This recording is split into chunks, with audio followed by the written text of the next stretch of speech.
Welcome to Newspresso. Here is the top story in the past 6 hours. I went to the pharmacy, and then I went to a mall. I also bought a lot of food, but I had to come back to the pharmacy later. And then I went to a mall again. I saw a strange car. It looked like a white car. It also had a bright red flag. I went to a mall and bought a small bag. I was there in the afternoon.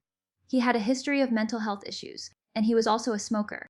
I went to a mall and I saw a boy. He looked sad and angry. The boy was crying. The boy was angry. I went to a shop.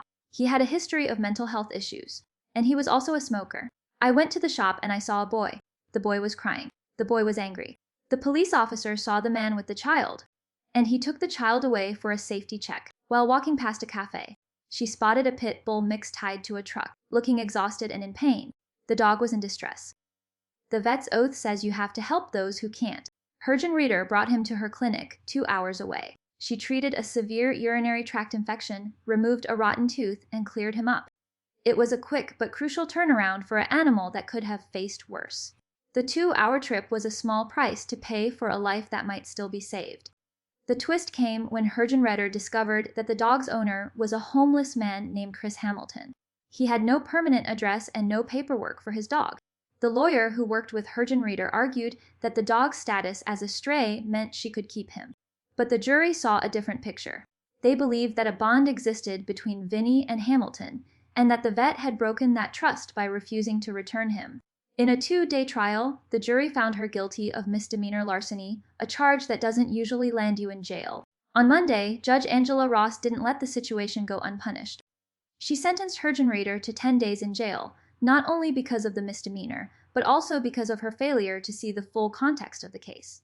She also added $1,000 in restitution. Miles Greengard requested community service hours, hoping the vet's intention would be enough. The judge wanted the sentence to send a message. Even a good intention does not absolve a breach. Hergen Reeder apologized in court. She said she saw a dog in distress. She failed to see Vinny and Hamilton's bond. She admitted she did not stop. She also thinks and asks questions. She lamented that she could not return the dog. She could not prevent the heartbreak. After all that, Vinny was euthanized in July. It was due to old age health problems. The loss hit many people, not least Hergen Reeder. The aftermath shows how a compassionate act can. It can turn into a legal battle. Judge's decision reminded law is more than deeds. It also involves responsibilities that come with it. UK focuses on different legal frameworks. This case invites us to think about our system. Its ethics of care and ownership are highlighted. The vet's jail sentence may seem harsh to some. Even well, meaning actions must be measured. Legal and moral obligations bind us all. Subscribe Newspresso. Never miss a major global headline.